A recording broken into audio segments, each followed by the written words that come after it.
മത്തി അയിലയും മാത്രമല്ല, നല്ല നല്ല മീനുണ്ട്, നല്ല നല്ല ഭക്ഷണമുണ്ട്, നല്ല നല്ല യാത്രകൾ പോകണം. യാത്ര പോകാൻ എന്തിനാ ആരുടെ സഹായം? പൈസ അട്ടി വെക്കണ്ട.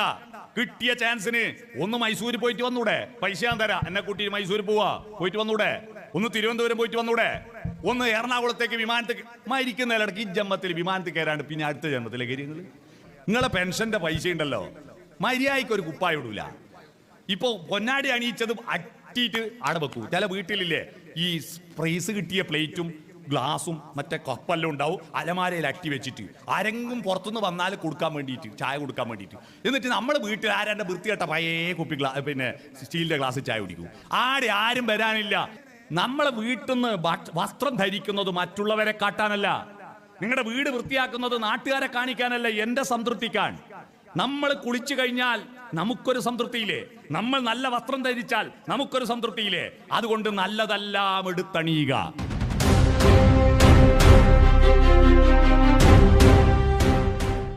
പുലരിയോടൊത്തെന്നും പൂന്തോപ്പിയിലെത്തുന്ന പൂമ്പാറ്റ കുഞ്ഞുങ്ങളെന്തു ചന്തം, അവരോടുത്തിടും അപ്പാവാട വിറ്റിടും കടയേതെന്നമ്മക്കറിഞ്ഞുകൂടെ.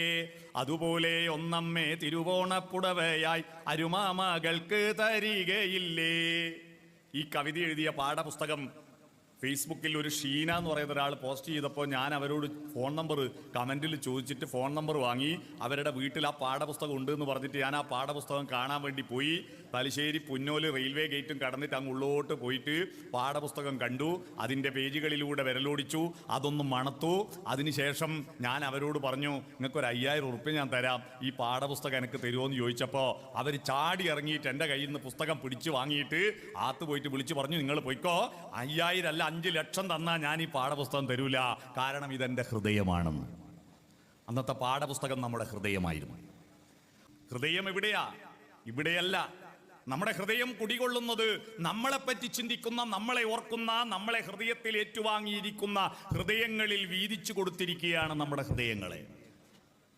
ആ ഹൃദയങ്ങളിൽ ഞാനുണ്ടോ എന്നന്വേഷിക്കാൻ ഒരു വട്ടം കൂടി എന്നോർമ്മകൾ മേയുന്ന തിരുമുറ്റത്തെത്തുവാൻ മോഹം. തിരുമുറ്റത്തൊരു കോണിൽ നിൽക്കുന്നൊരാ നെല്ലിമരമൊന്നുലുത്തുവാൻ മോഹം. അന്ന് നമുക്ക് പട്ടിണിയായിരുന്നു. അന്ന് നല്ല കുപ്പായമില്ല. എൻ്റെ നാട്ടിൽ സ്കൂളിൽ പോകാത്ത ദിവസം കുപ്പായിട്ട് നടക്കുന്ന ഒരു കുട്ടീനെ കാണൂല. ഈലെ വള്ളിയിലൊരു ട്രൗസർ ഉണ്ടല്ലേ, ഓടിപ്പോകുമ്പോൾ ഈ വള്ളി ഇടക്കിടക്ക് ഈല ഊരിങ്ങ് പോരും. അന്നേരം ബെരലിട്ടിട്ട് നേരെയാക്കിയിട്ട് നാരദൻ തമ്പുരു മീട്ടി പോകുമ്പോൾ ഇങ്ങനെ നാരായണ നാരായണ ഇങ്ങനെ നേരെയാക്കിയിട്ട് ഓടുക. ആ ട്രൗസറിന്റെ പിൻഭാഗം ഓട്ടയായിരുന്നു. കാരണം അന്ന് വീഗാലാൻഡും വിസ്മയ പാർക്കും ഇല്ല. ചെരിഞ്ഞ വൃത്തിക്കൊമ്പൊന്നും ഊരല്ല നമ്മളെ വീഗാലാൻഡ്. പൊളുക്കൊക്കെ കുടുങ്ങിയിട്ട് ട്രൗസർ കീറും, പാളയിലിരുന്ന് വലിക്കുമ്പോൾ ചരൾ കയറിയിട്ട് ട്രൗസർ കീറും, കേസ് കീറിയിട്ട് ബ്ലാഡർ പുറത്ത് കാണുന്ന ബോൾ പോലെ ഉണ്ടാവും നമ്മുടെ പിൻഭാഗം കാണുമ്പോൾ. വീട്ടിൽ ആരെങ്കിലും വന്നാൽ സ്റ്റാൻഡർഡൈസ് ആയിട്ട് നിൽക്കും, ഓട്ട പൊത്തണ്ടേ അല്ലേ? ആ ട്രൗസർ അന്ന് ഈ നെഞ്ച് പല ബിസ്ക്കറ്റ് പോലെ വാരികളെല്ലാം പുറത്ത് കാണുമായിരുന്നു. അന്ന് കുടല് നല്ല വണ്ണം ഉണ്ടായിരുന്നു. ഗ്രഹണി പിടിച്ചിട്ട് ചുമരിന് കിണ്ണം ചാരിയ പോലത്തെ കുടല്. മൂക്കുന്ന എപ്പം 11 ഇറങ്ങി വരും. പല്ലെല്ലാം പുഷ്പല്ല, കൊന്ത്രം പല്ല. മുടിയെല്ലാം പാറിപ്പറന്നിട്ടുണ്ടാവും. നഖമെല്ലാം കുഴിനകായിട്ടുണ്ടാവും. അങ്ങനെ തലയിൽ പേനരിച്ച് നടക്കുന്ന ഒരുപാട് കുട്ടികളുള്ള കാലഘട്ടത്തിലാണ് നിങ്ങളും ഞാനും വളർന്നു വന്നത്. ഇന്ന് നമ്മുടെ കുട്ടികളെ നോക്കിയാ അതുപോലത്തെ ഒരു കുട്ടീനെ കാണാൻ പറ്റുമോ? എന്ത് സുന്ദരന്മാരും സുന്ദരികളും ആ കുട്ടികൾ. അന്ന് നമുക്കൊന്നും സൗന്ദര്യം ഉണ്ടായിരുന്നില്ല, പക്ഷെ ഇപ്പോഴാ സൗന്ദര്യം ഉണ്ടായേ. ഇപ്പൊ ഇവിടെ മുമ്പിൽ ഇരിക്കുന്ന ഷഷ്ടിപൂർത്തിയായി കഴിഞ്ഞ ആളാന്നൊന്നും തോന്നില്ല. എല്ലാം കണ്ടാൽ വേണമെങ്കിൽ ഒരു കല്യാണം കൂടി നടത്താൻ പറ്റിയ അല്ലേ? അതുപോലെയാണ് രൂപമുള്ളത്. അന്ന് നമ്മളെ പഠിപ്പിച്ച മാഷന്മാർ എന്ന് പറഞ്ഞാൽ നാരിച്ച് പുളിച്ച് വയസ്സന്മാർ, നമ്മൾ പിരിയാൻ നോക്കുന്ന മാഷന്മാർ. ഇന്നിപ്പോ ഇങ്ങളെ പഠിപ്പിച്ച മാഷന്മാർ ഇത്ര വയസ്സായിട്ടും കണ്ടാൽ അത്ര വലിയ വയസ്സൊന്നും തോന്നില്ല. നമ്മുടെ കാലം ഒരുപാട് മുന്നോട്ട് പോയി. നമ്മൾ വീണ്ടും ഇവിടെ ഒത്തുചേർന്നിരിക്കുന്നു. എന്തിന് ഇവിടെ ഒത്തുചേർന്നത്? നമുക്കന്ന് നല്ല ഭക്ഷണം ഉണ്ടായിരുന്നില്ല, നല്ല വസ്ത്രം ഉണ്ടായിരുന്നില്ല, നല്ല പാർപ്പിടം ഉണ്ടായിരുന്നില്ല. എൻ്റെ വീട്ടിൽ വന്ന കിലുകില പായി, കൈത്തലാണി, കോടിക്കടക്ക. കിലുകില ഒച്ചയുള്ള ഡെക്കറേറ്റ് ചെയ്ത പായി, കൈകൊണ്ട് ഉന്തി നിറച്ച തലാണി, പുതിയ കോടിക്കിടക്ക. ചെന്നേരം മനസ്സിലായത് കീറിയിട്ട് കിലുകില ഒച്ചയാകുന്ന പായി, തലാണി വേറെ ഇല്ല, കൈ തലാണി, കോടിക്കിടക്ക. പുതപ്പില്ലാത്തതുകൊണ്ട് കോടിക്കിടക്ക. അന്ന് നല്ല സൗകര്യങ്ങളില്ല. എൻ്റെ വീട്ടിൽ ഞാൻ SLC പരീക്ഷയ്ക്ക് എഴുതിയത് 1985. എൻ്റെ വീട്ടിൽ കറണ്ടില്ല. 85 എൻ്റെ വീട്ടിൽ കറണ്ടില്ല. കാരണം കണ്ണോം ഫോറസ്റ്റിന്റെ അടുത്ത് തൊടിക്കൽത്ത എൻ്റെ നാട്. ആദിയുഷ സന്ധ്യ പൂത്തതിവിടെ പഴശ്ശിരാജ സിനിമ കണ്ടിനോ? അവിടെയാ ആടുന്ന ഷൂട്ട് ചെയ്തത്. കണ്ണവൻ കാട്ടുന്നു. കരണ്ടില്ല. ചിമ്മിണിക്കൂട് വെച്ചിട്ടാ പഠിക്കുക അല്ലേ? ചിമ്മിണിക്കൂട് എന്ന് പറഞ്ഞാൽ ഈ മഷി, അന്ന് പേന എന്ന് പറഞ്ഞാൽ മഷി നിറയ്ക്കുന്ന പേന. ഇപ്പോഴല്ലേ അറ്റത്ത് ബോൾ ഉരുളുന്ന ബോൾ പെന്ന് ബോൾ ഉരുളുന്നതുകൊണ്ട് അറ്റത്ത് നിബ് ബോളാ. അന്ന് മഷി നിറയ്ക്കാൻ വേണ്ടി ബ്രില്ലിന്റെയും ക്യാമലിന്റെയും മഷിക്കുപ്പി വാങ്ങിക്കൊണ്ട് വെച്ചിട്ട് അത് കാലിയായാൽ അതിന്റെ മൂടി കാണിയടിച്ച് ചോട്ടയാക്കിയിട്ട് അച്ഛന്റെ പഴയ കോട്ടം കൊണ്ട് ചീന്തി തിരിയാക്കിയിട്ട് മണ്ണെണ്ണ വെച്ച വിളക്കാ. ഇതും വെച്ച് പഠിക്കുമ്പോൾ ഞങ്ങൾക്ക് ദേഷ്യവും വരും, സങ്കടവും വരും. കാരണം ഈ വിളക്കിനൊരു തോന്നിയാസം ഉണ്ട്, അനുഭവിച്ചവർക്കറിയാം. നമ്മളത് മുന്നിൽ വെച്ച് പഠിക്കുമ്പോൾ ഈ വിളക്കിന്റെ പുക നമ്മൾ ഏത് ഭാഗത്തായിരിക്കും ആ ഭാഗത്തേ വരും. അപ്പുറത്തിരുന്ന പുക അങ്ങോട്ട് വരും, ഇപ്പുറത്തിരുന്ന പുക ഇങ്ങോട്ട് വരും. എറിഞ്ഞു പൊളിക്കാൻ തോന്നും. ശ്വാസോച്ഛ്വാസത്തിന്റെ ചലനമുള്ള വായുവിൽ മർദ്ദം കുറയുന്നതുകൊണ്ടാണ് പുക മൂക്കിന് നേരെ വരുന്നതെന്ന് പിന്നെയാ മനസ്സിലായത്. അന്ന് പുറത്ത് വെളിച്ചമില്ല, അന്ന് നല്ല ഭക്ഷണമില്ല, വസ്ത്രമില്ല. അന്ന് ഓണത്തിന് അന്നൊരു തുലാഭാരം എന്ന് പറഞ്ഞ സിനിമ കണ്ടിട്ടുണ്ടാവുമല്ലോ നിങ്ങൾ. ആ തുലാഭാരം എന്ന് പറഞ്ഞ സിനിമയിൽ ഓണത്തിന് കുട്ടിക്കൊരു ഒരു കുപ്പായം വാങ്ങാൻ, ഒരു പായസം വെക്കാനും കയ്യിൽ കാശില്ലാഞ്ഞിട്ട് കയർ ഫാക്ടറിയിൽ ബോണസ് വാങ്ങാൻ പോയ സത്യൻ എന്ന് പറയുന്ന നായകൻ കാണുന്നത് ഫാക്ടറി പൂട്ടി മോലാളി സ്ഥലം വിട്ടിരിക്കുന്നു. ഒന്നും കയ്യിലില്ലാതെ തിരിച്ചു വരുമ്പോ ഭർത്താവ് ഓണവിഭവങ്ങളുമായി വരുമെന്ന പ്രതീക്ഷയിൽ ഭാര്യ കുട്ടിയെ തൊട്ടിലിട്ട് പാടിയ താരാട്ടുപാട്ട് ഓർമ്മയുണ്ടോ? ഓമനത്തിങ്കളിനോണം പിറക്കുമ്പോൾ താമരക്കുമ്പിളിൽ പനിനീര്. അപ്പൊ ഭർത്താവിന്റെ മറുപടി, ഓണം പിറന്നാലും ഉണ്ണി പിറന്നാലും ഓരോ കുമ്പിൽ കണ്ണീര്, മണ്ണിൽ ഓരോ കുമ്പിൽ കണ്ണീര്. പിന്നെയും ഭാര്യ സ്വപ്നങ്ങൾ മനയുന്നു. വൃശ്ചിക മാസത്തിൽ മാനത്തെ കുഞ്ഞിന് വെള്ളോട്ട് പാത്രത്തിൽ പാൽ കഞ്ഞി. മറുപടി, കണ്ണീരുപ്പിട്ട് കാണാത്ത വറ്റിട്ട് കർക്കിടകത്തിൽ കരിക്കാടി, കർക്കിടകത്തിൽ കരിക്കാടി. സ്വപ്നവും യാഥാർത്ഥ്യവും തമ്മിൽ ഒരു ബന്ധവുമില്ല. എന്തുണ്ട് സൊല്യൂഷൻ? തൊട്ടിലിൽ കിടക്കുന്ന കുട്ടിയിൽ പ്രതീക്ഷ അർപ്പിച്ചിട്ട് അമ്മ പറഞ്ഞു, മോനെ ഒന്നുറങ്ങോ ഒന്നുറങ്ങോ, പൊന്നുഷസ് കണി കണ്ടുണരാൻ ഒന്നുറങ്ങോ. ഒരു പൊന്നുഷസ്, ഒരു പുതിയ പ്രഭാതം കണി കണ്ടുണരാൻ അന്നുറങ്ങി ഉണർന്നവരാണ് നിങ്ങൾ. ആ പ്രഭാതം കണി കാണാൻ ആഗ്രഹിച്ചത് കൊണ്ടാണ് നിങ്ങൾ പഠിച്ചത്, നിങ്ങൾ അധ്വാനിച്ചത്, നമ്മൾ ഒരുപാട് കഷ്ടപ്പെട്ടത്. അങ്ങനെ ഇപ്പൊ നമുക്ക് നല്ല വീടുണ്ട് അല്ലേ? പണ്ടത്തെ വീടും ഇന്നത്തെ വീടും, പണ്ടത്തെ വീട് വലിയ വരാന്ത, ചെറിയ ബെഡ്റൂം. ഇപ്പോഴത്തെ വീട് ചെറിയ വരാന്ത, വലിയ ബെഡ്റൂം. ആ വലിയ ബെഡ്റൂമിൽ വലിയ കട്ടില്. പക്ഷെ അന്ന് ചെറിയ കട്ടിലായതുകൊണ്ട് ഭാര്യയും ഭർത്താവും ഭയങ്കര ഐക്യത്തിലായിരുന്നു അല്ലേ? ഉരുണ്ട് തായവും 69 കിടക്കുക അല്ലേ? 69 കിടക്കുക. ഇപ്പൊ വലിയ കട്ടിലായതുകൊണ്ട് ഭാര്യയും ഭർത്താവും 96, ഒരാൾ അങ്ങേ തലക്ക് ഒരാൾ ഇങ്ങേ തലക്ക്, 96 കിടക്കുക. കമ്മ്യൂണിക്കേഷൻ ഉണ്ടോ? കുറഞ്ഞു വരുന്നു കമ്മ്യൂണിക്കേഷൻ. ഡിജിറ്റലാണ്. കഴിഞ്ഞ ദിവസം ഒരു കഥയുണ്ടായിരുന്നു, നിങ്ങൾ കേട്ടിട്ടുണ്ടോ? വായിച്ചിട്ടുണ്ടോന്നറിയില്ല. കഥ ഇതാണ്. അർദ്ധരാത്രി കഴിഞ്ഞപ്പോൾ അയാളുടെ വാട്സപ്പിൽ ബീപ് ബീപ് ശബ്ദം കേട്ടിട്ട് അയാൾ ഉണർന്നു. അയാൾ സമയം നോക്കിയപ്പോൾ രാത്രി 1:30 മണി. ഈ സമയത്ത് അനക്ക് ആരാപ്പാ മെസ്സേജ് അയച്ചത്? പെട്ടെന്ന് അയാളുടെ മനസ്സിൽ ഒരു കൊള്ളിയാൻ മിന്നി. കുടുംബത്തിൽ 2-3 ആളുണ്ട് സുഖമില്ലാണ്ട് കിടക്കുന്നു. ആരോ തട്ടിപ്പോയതാണോ അറിയാനായിട്ട് വിറക്കുന്ന കൈകളോടെ മൊബൈൽ ഫോൺ എടുത്ത് വാട്സപ്പ് ഓൺ ചെയ്ത് അതിൽ വായിച്ചു. അതിലിങ്ങനെയായിരുന്നു മെസ്സേജ്: വല്ലാത്ത ചൂട്, ഉഷ്ണിക്കുന്നു വല്ലാണ്ട്, ഒന്ന് അങ്ങോട്ട് കിടക്ക്. ഭാര്യ ഭർത്താവിന് മെസ്സേജ് അയച്ചത്. വിളിച്ചിട്ട് കുരിപ്പ കേൾക്കുന്നില്ല, മെസ്സേജ് അയച്ചപ്പോൾ കഴിഞ്ഞു. ഇത്തരത്തിൽ ഡിജിറ്റൽ കമ്മ്യൂണിക്കേഷൻ വളർന്ന ഈ കാലത്ത് നമുക്ക് ഭൗതിക സുഖങ്ങളെല്ലാം ഗംഭീരമായി അല്ലേ? ഈ ഭൗതിക സുഖങ്ങൾ ഗംഭീരമായപ്പോൾ ഇപ്പൊ നമ്മൾ ചിന്തിക്കുകയാണ്, ഷഷ്ടി പൂർത്തി കഴിഞ്ഞപ്പോ കുട്ടിയിൽ നിന്ന് ഷഷ്ടിയിലെത്തിയല്ലേ എല്ലാരും? ആ ഷഷ്ടിയിൽ നിന്ന് കുട്ടിയിലേക്കാണ് തിരികെ എന്താ? ഷഷ്ടിയിൽ നിന്ന് കുട്ടിയിലേക്ക്. ഇപ്പൊ നമ്മൾ ചിന്തിക്കുകയാണ്, ഈ ഭക്ഷണത്തിനും ഈ വസ്ത്രത്തിനും ഈ പാർപ്പിടത്തിനും ഈ കിടക്കും വേണ്ടിയാണോ മനുഷ്യനായി ജനിച്ചത്? ആണോ? അല്ല. ഇതിനപ്പുറത്തെന്തോ ഇല്ലേ? ആ അപ്പുറത്തുള്ള ആർദ്രത അന്വേഷിക്കാൻ നമ്മുടെ കൂട്ടുകാരുടെ അടുത്തേക്ക് പോരുകയാണ്. ഓർമ്മകളിലേക്ക് കൈവള ചാർത്തി. ഓർമ്മകളേ കൈവള ചാർത്തി വരൂ വിമൂകമി വേദിയിൽ. നേരത്തെ മാഷന്മാർ പ്രസംഗിക്കുമ്പോൾ എനിക്കതാ ഓർമ്മ വന്ന്. ഈ വേദിയിൽ കൈവളകൾ ചാർത്തി ഓർമ്മകൾ കടന്നു വരികയായിരുന്നു. അവരുമായിട്ടുള്ള ബന്ധം, നമ്മൾ കടന്നു വന്ന വഴികളും നമുക്ക് എങ്ങോട്ട് പോകണമെന്ന ചിന്തയുമാണ് മനുഷ്യനെ മനുഷ്യനാക്കിയത്. കാടാച്ചിറ കടമ്പൂർ പഞ്ചായത്തിലെ പ്രസിഡന്റ് ഇവിടെയുണ്ട്. കഴിഞ്ഞ വർഷത്തെ പദ്ധതിയിൽ ഉൾപ്പെടുത്തിയിട്ട് സബ്സിഡി നിരക്കിൽ വിതരണം ചെയ്ത ഒരു പശുവിനും അറിയില്ല ഇത് കടമ്പൂർ പഞ്ചായത്താണ്. ആ പഞ്ചായത്തിന്റെ പ്രസിഡന്റാണ് ഇതെന്ന് ഒരു പശുവിനും അറിയില്ല. കാലബോധവും ദേശബോധവും ഇല്ലാത്തവരാണ് പക്ഷിമൃഗാദികൾ. നമുക്കറിയാം നമ്മൾ എവിടെ നിന്നോ വന്നു ഞാൻ എന്ന് മാത്രം അറിഞ്ഞാ പോരാ. എവിടേക്കോ പോണു ഞാൻ, എവിടെ നിന്നോ വന്നു ഞാൻ, എവിടേക്കോ പോണു ഞാൻ. അതറിയണമെങ്കിൽ എന്ത് വേണം? വിളക്കുമരമേ, വിളക്കുമരമേ. ഇവിടെ നിന്ന് വേദിയിലിരുന്ന് ഫോട്ടോ എടുത്തില്ലേ? ആ വിളക്കുമരങ്ങളോട് വെളിച്ചമുണ്ടോ എന്ന് ചോദിക്കാനായി ഇന്ന് വന്ന് നമ്മുടെ ഗുരുനാഥന്മാരാകുന്ന വിളക്കുമരങ്ങളിൽ നിന്ന് വെളിച്ചം ശേഖരിച്ച് ആ വെളിച്ചം അവനവന്റെ മനോവെളിച്ചത്തിൽ ചാലിച്ചു ചേർത്ത് വർത്തമാന കാലഘട്ടത്തിലെ യാഥാർത്ഥ്യങ്ങളുമായി പൊരുത്തപ്പെടുത്തി ഭാവി കാലത്തെ രൂപപ്പെടുത്തുന്നവനാണ് മനുഷ്യൻ. ഇനി ഷഷ്ടി പൂർത്തിയായിട്ട് ഇനിയിപ്പോ എന്താ? യാത്ര മരണത്തിലേക്കാണോ?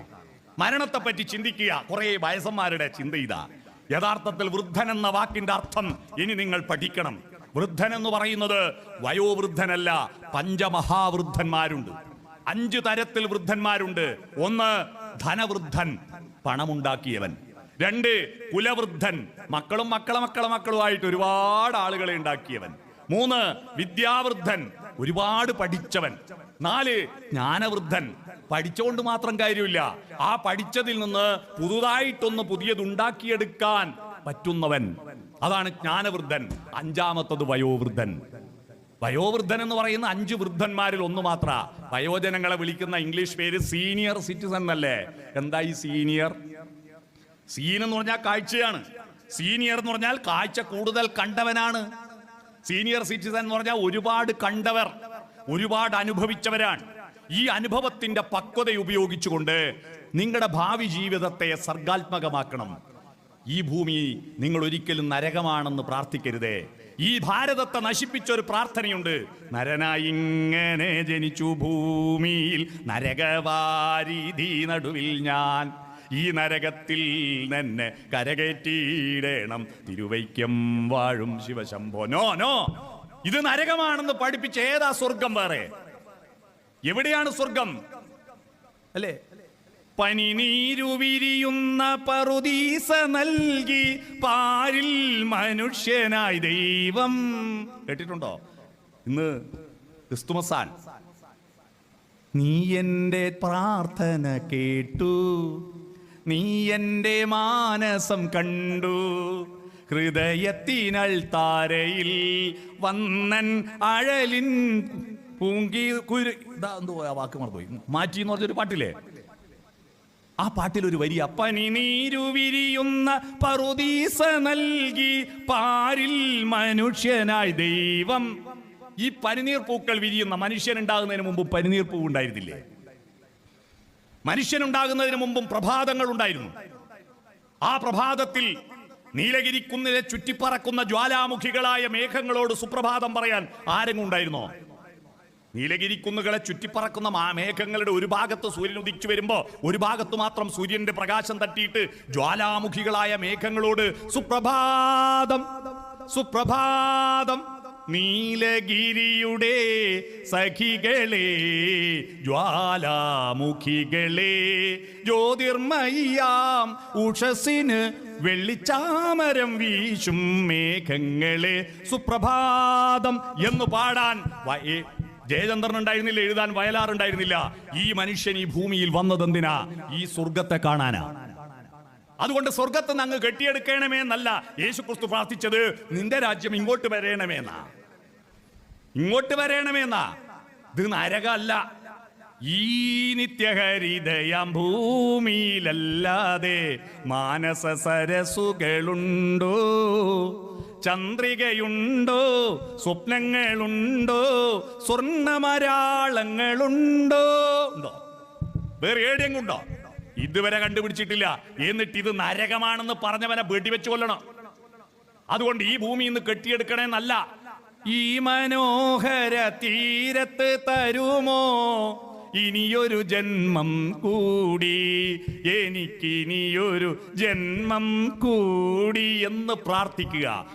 ഇനിയുള്ള സായന്തനത്തിലുള്ള സൂര്യന് സായന്തനമാണ് സുന്ദരം, അല്ലേ? നിയത ചരമയാനൻ ഓജക്ഷയ ദയനീയനഹസ്കരൻ തലോടി, അല്ലേ? പ്രിയമൊടു ഭൂമിയെ അങ്ങുമിങ്ങും. ലീല, ആശാന്റെ ലീലയിലെ വരിയലാണ്.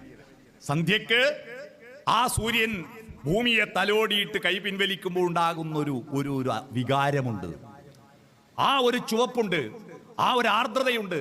അതുകൊണ്ട് ഇനിയുള്ള കാലം എത്ര വയസ്സുവരെ ജീവിക്കട്ടെ, ഇനിയുള്ള കാലം രസകരമാക്കുക.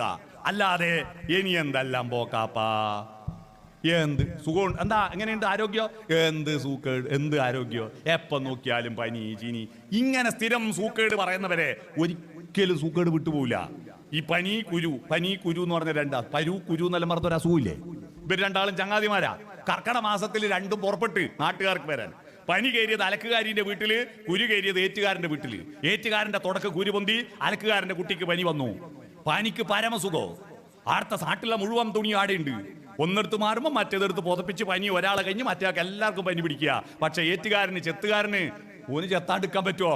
ഓൻ കുരുവിനെ മൈൻഡ് ചെയ്യാതെ കാലെടുത്ത് തലേന്റെ മേലെ വെച്ചിട്ട് കയറി നാട്ടില്ലേ? കുരു തുള്ളി പാഞ്ഞിട്ട് പനിയോട് ചോദിച്ചു, നീ വരുന്നോ? എനിക്കിടെ പരമസുഖ, കുരു പോയി. രോഗത്തെ നിങ്ങൾ പരിഗണിക്കും പോലെ ആ രോഗം നമ്മളെ കൂടെ നടക്കുക. രോഗം മനസ്സിനാണ്. ആ മനസ്സ് സന്തോഷപ്രദമാക്കുക, ആർദ്രമാക്കുക. എങ്ങനെ മനസ്സ് സന്തോഷപ്രദമാക്കും? അതിനുള്ള മാർഗങ്ങൾ എന്താ? അതിന് എത്രയെത്ര മാർഗങ്ങൾ നമ്മുടെ മുമ്പിലുണ്ട്. ഒന്ന് പ്രധാനം നിങ്ങളുടെ സമ്പത്താണ്, അല്ലേ? പൈസ ഉണ്ടോ സന്തോഷം ഉണ്ടെന്ന, പക്ഷെ പൈസ ഉണ്ടായിട്ട് സന്തോഷം ഉണ്ടാവില്ല. ആ പണം എങ്ങനെ ഉപയോഗിക്കുന്നു എന്നുള്ളതാ. ഞാൻ ഈ പെൻഷൻകാരോടെല്ലാം സമ്മേളനത്തിൽ പറയാറുണ്ട്, നിങ്ങളെ പെൻഷന്റെ പൈസ ഉണ്ടല്ലോ, മര്യാദയ്ക്ക് ഒരു കുപ്പായ ഇടൂല. ഇപ്പൊ പൊന്നാടി അണിയിച്ചത് അട്ടിയിട്ട് ആടെ വെക്കൂ. ചില വീട്ടിലില്ലേ ഈ പ്രൈസ് കിട്ടിയ പ്ലേറ്റും ഗ്ലാസും മറ്റേ കപ്പെല്ലാം ഉണ്ടാവും അലമാരയിൽ അട്ടി വെച്ചിട്ട്, ആരെങ്കിലും പുറത്തുനിന്ന് വന്നാൽ കൊടുക്കാൻ വേണ്ടിയിട്ട്, ചായ കൊടുക്കാൻ വേണ്ടിയിട്ട്. എന്നിട്ട് നമ്മൾ വീട്ടിൽ ആരാൻ്റെ വൃത്തികെട്ട പഴയ കുപ്പി പിന്നെ സ്റ്റീലിന്റെ ഗ്ലാസ് ചായ കുടിക്കും. ആരും വരാനില്ല. നിങ്ങളുടെ വീട്ടിലെ VIP നിങ്ങളാ. അവിടുത്തെ ഏറ്റവും നല്ല പാത്രങ്ങളിൽ ഭക്ഷണം കഴിക്കുക, ഏറ്റവും നല്ല വസ്ത്രങ്ങൾ. വീട്ടിലിരുന്നാലും വേടിയും പോകുന്നുണ്ടെങ്കിൽ മാത്രം ഇടേണ്ടതാണോ നല്ല ഡ്രസ്സ്? വീട്ടിലിരിക്കുമ്പോ പിന്നെ വീട്ടിൽ നിന്ന് എന്താ നല്ല ഇട്ടാല്? എന്റെ നാട്ടിൽ മാലൂർ ഒരു കാതറാജി ഉണ്ട്, വലിയ കൊലപ്പാട്ടക്കാരനാ, ഈ നേന്ത്രക്കൊലേന്റെ പാട്ടക്കാരൻ. ഇയാൾ ഒരു ദിവസം കാഞ്ഞങ്ങാട് വെച്ച് കണ്ട് കാതറാജി നോക്കുമ്പോ കംപ്ലീറ്റ് കറ വരങ്ങിയിട്ടുള്ള ഒരു ഷർട്ടും മുണ്ടു. ഞാൻ ചോദിച്ചു, അല്ല കാതറാജിക്ക് നിങ്ങൾ എത്ര വലിയ പൈസക്കാരനാ, എന്നിട്ട് നിങ്ങൾക്ക് മര്യാദയ്ക്ക് ഒരു ഷർട്ടും മുണ്ട് ഇട്ടൂടെ നിങ്ങൾക്ക്? അപ്പൊ കാതറാജിക്കാ പറയാ, ഞാൻ ഈടെ ആയിരിക്കാം മോനെ അറിയാവുക, ഈടെ ഞാൻ നല്ല ഇട്ടിട്ട് എന്താ കാര്യമോ? നല്ല ഇട്ടിട്ട് എന്താ കാര്യം? അന്നെ ഈടെ ആർക്കും അറിയാവോ? ഇല്ല. ഒരാഴ്ച കഴിഞ്ഞ് നോക്കുമ്പോ കൂത്തുപറമ്പിൽ ഇതേ വസ്ത്രം ഇട്ടിട്ട്. ഞാൻ ചോദിച്ചു, അല്ല കാഞ്ഞങ്ങാടെന്ന് പറഞ്ഞു, നിങ്ങൾ ഈടെ ആയിരിക്കും അറിഞ്ഞൂടാ, ഈടെ ഇങ്ങൾക്ക് എല്ലാവർക്കും നിങ്ങളെ അറിയില്ലേ, പിന്നെന്താ നിങ്ങൾ അത് തന്നെ ഇട്ട്? അന്നേരം അയാൾ പറയും, അതെ ഈടെ എന്നെ ആയിരിക്കും അറിഞ്ഞൂടാത്തത്, പിന്നെ ഈ കുപ്പായം കണ്ടിട്ടാ ഈടെ എന്നെ ആയിരിക്കും അറിഞ്ഞൂടാത്തത്. ഇങ്ങനെ നമ്മളെ വീട്ടിൽ നിന്ന് വസ്ത്രം ധരിക്കുന്നത് മറ്റുള്ളവരെ കാട്ടാനല്ല, നിങ്ങളുടെ വീട് വൃത്തിയാക്കുന്നത് നാട്ടുകാരെ കാണിക്കാനല്ല, എന്റെ സംതൃപ്തിക്കാൻ. നമ്മൾ കുളിച്ചു കഴിഞ്ഞാൽ നമുക്കൊരു സംതൃപ്തിയില്ലേ? നമ്മൾ നല്ല വസ്ത്രം ധരിച്ചാൽ നമുക്കൊരു സംതൃപ്തിയില്ലേ? അതുകൊണ്ട് നല്ലതെല്ലാം എടുത്തണിയുക. പണം ഉപയോഗിച്ചിട്ട് ഫലപ്രദമായി നിങ്ങൾ എൻ്റെ അടുത്ത തലമുറക്ക് കൊടുക്കാൻ വേണ്ടി സൂക്ഷിച്ച് വെക്കും. മര്യാദയ്ക്കൊന്നും തിന്നാണ്ട്, മര്യാദയ്ക്കൊന്നും ചെലവാക്കാണ്ട് സൂക്ഷിച്ച് വെക്കും. എന്നിട്ടോ നിങ്ങൾ 5 ലക്ഷം ഉറുപ്പിയുണ്ട് എൻ്റെ അക്കൗണ്ടിൽ എന്നെല്ലാം പറഞ്ഞാൽ പിള്ളേർക്ക് മൂക്കിൽ വിൽക്കാനില്ല. അത് നാട്ടിലൊരു ചൊല്ലില്ലേ, ഉറുമ്പ് അരിച്ചു കൊണ്ടുവച്ചത് കാക്കൊരു കോരലിനെ ഉള്ളൂന്ന്. പിള്ളേർക്ക് കഴിഞ്ഞ ദിവസം ഇരുട്ടിന്ന് ഒരു രക്ഷിതാവ് പറയാ, എന്നോട് മോൻ ചോദിക്കുക, ലുലു മാളിൽ ടൂർ പോയിക്കോട്ടെ, ആയിക്കോട്ടെ, എത്ര പൈസ വേണ്ട? 1 ലക്ഷം ഉറുപ്പിയാണ്. 1 ലക്ഷം ഉറുപ്പിയ ടൂർ പോയാൽ? 1 ലക്ഷം ഉറുപ്പിയ ഇല്ലാണ്ട് ആടെ പോയിട്ട് എന്തെന്ന് വാങ്ങാനാണ്? പിള്ളേർക്ക് ഇതൊന്നും വലിയ പൈസയല്ല. അതുകൊണ്ട് അവർക്ക് വേണ്ടിയിട്ട് നിങ്ങൾ നശിപ്പിക്കണമെന്ന് ഞാൻ പറയുന്നില്ല. ചെലവാക്കാതെ വെച്ചിട്ട് വെറുതെ ജന്മം നശിപ്പിക്കല്ല. അടുത്ത ജന്മത്തിൽ സുഖമായിട്ട് അയക്കൂറിയും ആഗോലിയും കൂട്ടി ചോറ് തിന്നാ ഇപ്പൊ ആനക്ക് മതി എന്ന് പറഞ്ഞാൽ അടുത്ത ജന്മം ഉണ്ടെന്ന് ഉറപ്പുണ്ടായിരിക്കും. ഇതുവരെ ഒരു പള്ളിയിൽ അച്ഛനും ഉസ്താദും സ്വാമിയും മരിച്ചിട്ട് ആടെ പോയിട്ട് ഈടെ ഇങ്ങനെയാന്ന് വാട്സപ്പിൽ അയച്ചു തന്നെ നമുക്ക്. മരിച്ചു കഴിഞ്ഞാൽ എന്താ ഇതുവരെ ഒരാൾക്ക് ഒരു പിടിയുമില്ല. ഈടെന്ന് ഊഹം വെച്ച് അടിച്ചു വിടുന്ന. ആകാശത്ത് അത്ര നക്ഷത്രം ഉണ്ടെന്ന് അറിയാം നിങ്ങൾക്ക്? 48,37,23,412 നക്ഷത്രമുണ്ട്. കൃത്യം എല്ലാം ഗണ്ണിക്കോ? ആർക്ക് എണ്ണാൻ പറ്റൂ? അതുകൊണ്ട് എന്തും പറയാലോ. അതുകൊണ്ട് മരിച്ചു കഴിഞ്ഞാൽ എന്താന്ന് ഒരു പിടിയും ഇന്നോളം ആർക്കും പിടികിട്ടിയില്ല. അതുകൊണ്ട് അവിടെ സ്വർഗം, അവിടെ ജന്നത്തുൽ ഫിർദൗസ്, അവിടെ പിന്നെ പറുദീസയൊക്കെ ഉണ്ട് എന്നൊക്കെ പറയുന്നത് ഇവിടെ ഇരുന്നവരാ. ഇവിടുന്ന് പറഞ്ഞ പോയവരൊന്നും പറഞ്ഞിട്ടില്ല, ഇവിടുന്ന് പറഞ്ഞ. അതുകൊണ്ട് നമുക്ക് കിട്ടിയിരിക്കുന്ന ഈ ജന്മം ഇതുവരെ നമ്മൾ ഒരുപാട് അനുഭവിച്ചു, കഷ്ടപ്പെട്ടു. നമ്മുടെ ഒരു ഭാഗ്യം നിങ്ങൾ നോക്കുക. നമ്മൾ ഒരിക്കലും നമ്മുടെ ജീവിതത്തെ ശപിക്കേണ്ട. നമ്മൾ മഹാഭാഗ്യവാന്മാരാ. നമുക്ക് പഴയ പട്ടിണിയും ദാരിദ്ര്യമൊക്കെ ഉണ്ടായിരുന്നെങ്കിലും ഗ്രാമീണതയുടെ ആ തോട്ടില് തോർത്തിട്ട് മീൻ പിടിച്ച് പരൽമീന് പിടിച്ച ആ അനുഭവം നമുക്കില്ലേ? പ്രഭാതത്തിൽ ഉദിച്ചു വരുന്ന സൂര്യകിരണങ്ങളേറ്റിട്ട് മുറ്റത്തെ വയലിലെ വരമ്പിലെ പുൽക്കൊടിത്തുമ്പിന്റെ മൂർധാവിലെ മഞ്ഞുതുള്ളികൾ ചുവന്നു വരുന്നത് കണ്ടിട്ട് ഉഷാകിരണങ്ങൾ പുൽകി പുൽകി തുഷാരബിന്ദുവിൻ വദനം ചുവന്നു പകലിൻ മാറിൽ ദിനകരകരങ്ങൾ പവിഴമാലികകൾ അണിഞ്ഞു എന്ന് പാട്ടുപാടാൻ ആ പാട്ട് കേട്ടിട്ട് പുഴ നീന്തി പൂങ്കുന്നു ചുറ്റുന്ന കാറ്റിന്റെ അകതാരിൽ കസ്തൂരി ഗന്ധം അനുഭവിച്ചുകൊണ്ട് പുഴയിൽ നീന്തി കുളിക്കാൻ, കുളത്തിൽ കുളിക്കാൻ, പച്ചവെള്ളം പാളയിൽ വെള്ളം വലിച്ചിട്ട് നെല്ലിക്ക ചവച്ചിട്ട് കയ്യിൽ ഒഴിച്ചു തരുമ്പം കുടിക്കുമ്പോ ആ നെല്ലിക്കയുടെ മധുരം ആസ്വദിക്കാൻ നമുക്ക് കഴിഞ്ഞിട്ടില്ലേ? അതും ആസ്വദിക്കാൻ പറ്റി. ആധുനിക ടെക്നോളജിയുടെ സുഖങ്ങളും ആസ്വദിക്കാൻ പറ്റി. ബിരിയാണി തിന്നാൻ പറ്റി, നല്ല ഫോൺ ഉപയോഗിക്കാൻ പറ്റി, നമുക്ക് നല്ല നല്ല സുഖം AC റൂമിൽ കിടക്കാൻ പറ്റി, നല്ല നല്ല വാഹനങ്ങൾ കാണാൻ പറ്റി. നമ്മൾ രണ്ടും അനുഭവിച്ചവരാ. പഴമയുടെ സൗന്ദര്യവും പുതുമയുടെ സൗകര്യവും രണ്ടും അനുഭവിച്ച ഭാഗ്യവാന്മാരാ നമ്മൾ. നമ്മുടെ അച്ഛനമ്മമാർക്ക് പുതിയതിന്റെ സൗന്ദര്യവും പുതിയതിന്റെ സൗകര്യവും ഒന്നും കിട്ടിയിട്ടില്ല. അവര് നടന്നിട്ടാ പോയേ. അവർക്ക് മര്യാദയ്ക്ക് ചെരുപ്പുണ്ടായിരുന്നില്ല. അവർക്ക് ഒരുപാട് കഷ്ടപ്പാട് ബുദ്ധിമുട്ടുമായിട്ട് അവർ മരിച്ചുപോയത്. മരിക്കാത്തവരുണ്ടെങ്കിൽ അവർ ഭാഗ്യവാന്മാർ. എന്നാൽ നമ്മുടെ പ്രപിതാമഹന്മാർക്ക് ആധുനികതയുടെ സൗകര്യം അനുഭവിക്കാൻ പറ്റിയിട്ടില്ല. നമ്മുടെ പുതിയ തലമുറയിലെ ഫ്രീക്കന്മാരില്ലേ? ഫ്രീക്കന്മാർ എന്ന് പറഞ്ഞാൽ എന്താണെന്നറിയാവോ? ഫ്രീക്കന്മാരെന്ന് പറഞ്ഞാൽ അറിയില്ല അല്ലേ? അരക്കൊടുക്കുന്ന പാൻറ് ചന്തിന്റെ അടിയിലാക്കി കൊടുക്കുന്ന പിള്ളേരെ കണ്ടിട്ടില്ലേ? അത് തന്നെ ഫ്രീക്കന്മാർ. മുടിയെല്ലാം ഇങ്ങനെയാക്കിയിട്ട് വെള്ളനരി ചെത്തിയ പോലത്തെ മുടിയാക്കിയിട്ട് നടക്കുന്ന ഈ ഫ്രീക്കന്മാർക്ക് പഴമയുടെ സൗന്ദര്യം ആസ്വദിക്കാൻ പറ്റിയിട്ടുണ്ടോ? നമ്മുടെ ബാല്യകാലത്തിലെ ബന്ധങ്ങളുണ്ടോ? സൗഹൃദ ബന്ധങ്ങളുണ്ടോ? ഒന്നും ആസ്വദിക്കാൻ പറ്റിയിട്ടില്ല. നമ്മൾ രണ്ടും കണ്ടവരാ. പഴമയുടെ സൗന്ദര്യവും പുതുമയുടെ സൗകര്യവും അനുഭവിക്കാൻ ഭാഗ്യം കിട്ടിയ നമുക്ക് ഇതുവരെയില്ല ആ ജീവിതം സാർത്ഥകമാണ്. ഇനിയും സാർത്ഥകമാക്കണമെങ്കിൽ നല്ല ഈ മത്തി അയിലയും മാത്രമല്ല, നല്ല നല്ല മീനുണ്ട്, നല്ല നല്ല ഭക്ഷണമുണ്ട്, നല്ല നല്ല യാത്രകൾ പോകണം. യാത്ര പോകാൻ എന്തിനാ? ആരുടെ സഹായം? പൈസ അട്ടിവെക്കണ്ട. കിട്ടിയ ചാൻസിന് ഒന്ന് മൈസൂർ പോയിട്ട് വന്നൂടെ? പൈസ ഞാൻ തരാം, എന്നെ കൂട്ടി മൈസൂർ പോയിട്ട് വന്നൂടെ? ഒന്ന് തിരുവനന്തപുരം പോയിട്ട് വന്നൂടെ? ഒന്ന് എറണാകുളത്തേക്ക് വിമാനത്തിൽ മരിക്കുന്ന ഇടയ്ക്ക് ഈ ജന്മത്തിൽ വിമാനത്തിൽ കയറാണ്ട് പിന്നെ അടുത്ത ജന്മത്തിലെ കാര്യങ്ങൾ മട്ടൻ്റെ അവിടെ നിന്ന് എറണാകുളത്തേക്ക് ഒന്ന് വിമാനത്തിൽ, തിരുവനന്തപുരത്തേക്ക് ഒന്ന് വിമാനത്തിൽ പോവാ. 2 മാസം മുമ്പേ ബുക്ക് ചെയ്താൽ 2000 ഉറുപ്പ്യക്ക് പോവാ. അവിടെ പോയിട്ട് ഇങ്ങോട്ട് ട്രെയിനും വന്നൂടെ? വിമാനത്തിലൊന്ന് കയറിക്കൂടെ എന്ന് അല്ലേ? വിമാനത്തിലൊന്ന് കയറിക്കൂടെ? എൻ്റെ അമ്മേനെയും എൻ്റെ ഭാര്യൻ്റെ അമ്മേനെയും ഞാൻ വിമാനത്തിൽ കൂട്ടിയിട്ട് പോയി. ഞാൻ ബാംഗ്ലൂരിൽ പോകുമ്പോൾ അവരെയും കൂട്ടി വിമാനത്തിൽ, ബോംബെ പോകുമ്പോൾ അവരെയും കൂട്ടി വിമാനത്തിൽ. അവർക്കുണ്ടാവില്ല ഒരു ആഗ്രഹം. അതൊക്കെ പൂർത്തീകരിക്കണം. അതുകൊണ്ട് ജീവിതം ആസ്വദിച്ചിടണമോരോ വരിയും ആനന്ദ സന്ദേശരസ മധുരം. എന്തുകൊണ്ടാ? ഇന്നോ നാളെയോ വിളക്കു കേടും, പിന്നെയോ ശൂന്യമാം അന്ധകാരം. കാവ്യ പുസ്തകമല്ലോ ജീവിതം.